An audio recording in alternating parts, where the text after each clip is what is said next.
अंतरात्मा की आवाज़ सबसे बड़ा गुरु है, जो नित्य प्रति हर पल हमारा मार्गदर्शन करती रहती है। लेकिन दुर्भाग्य यही है कि हम उस इनर वॉइस को, अंतरात्मा की आवाज़ को, भीतर के स्वर को सुन नहीं पाते। अब प्रश्न उठता है, उस भीतर के स्वर को सुनने की कला, भीतर के स्वर को सुनने का विज्ञान क्या है? भगवान कृष्ण ने गीता में इस प्रश्न का बड़ा गहनता से विश्लेषण किया है। और संक्षेप में मैं इतना ही कहना चाहता हूँ कि जिस व्यक्ति के जीवन में जितनी अधिक शांति है, जिस व्यक्ति का जीवन जितना अधिक अशांति से मुक्त है, उपद्रवों से मुक्त है, चिंता तनाव के झंझावत से जितना अधिक मुक्त है, उस व्यक्ति के भीतर अंतरात्मा की आवाज़ सुनने की शक्ति उतना अधिक बढ़ जाती है। दूसरे शब्दों में कहूँ, अंतरात्मा की आवाज़ सुनने के लिए तुम्हें अधिक से अधिक शांति से, आनंद से भरा हुआ जीवन उपलब्ध होना चाहिए। और तीसरे शब्दों में मैं आपसे कहना चाहूँगा कि जीवन में शांति हो और जीवन में आनंद की तरंग है, इसके लिए एक ही शक्तिशाली, सर्वाधिक शक्तिशाली उपाय आज तक इस पृथ्वी पर पैदा हुआ है।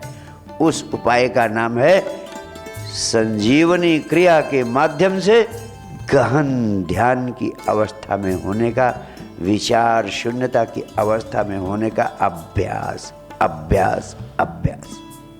और कोई दूसरा उपाय आज तक पृथ्वी पर नहीं पैदा हुआ है।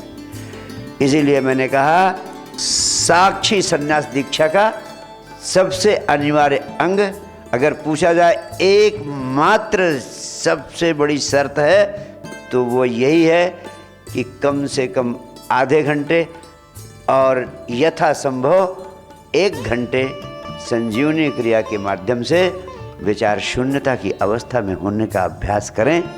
थोड़े ही अभ्यास में आप पाएंगे कि गजब की शांति आपको उपलब्ध होने लगी है। थोड़े ही अभ्यास में पाएंगे कि आपको अपनी अंतरात्मा की आवाज़ सुनाई पड़ने लगी है।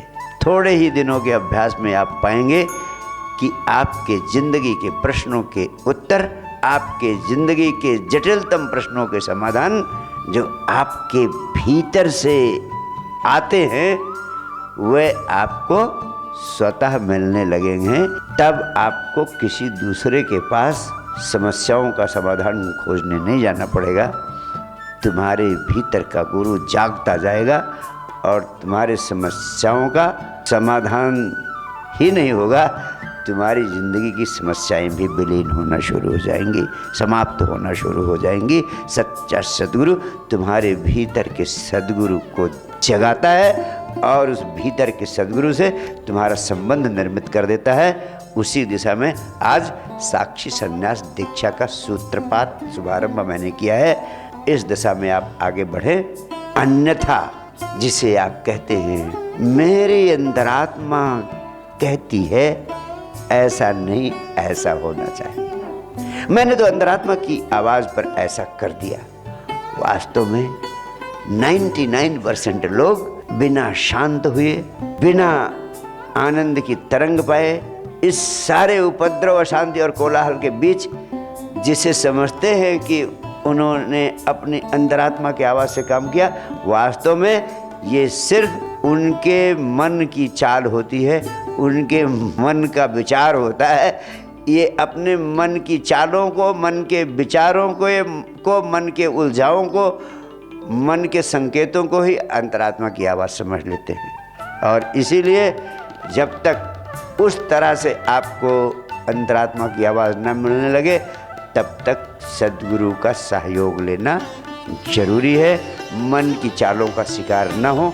इसलिए तब तक जब तक स्वयं की अंतरात्मा की आवाज़ सुनने की अवस्था उपलब्ध न हो, जीवंत सद्गुरु का सहयोग लें सही गलत दिशा में कदम उठाने का। बहुत बहुत प्यार, बहुत बहुत आशीर्वाद। Thank you.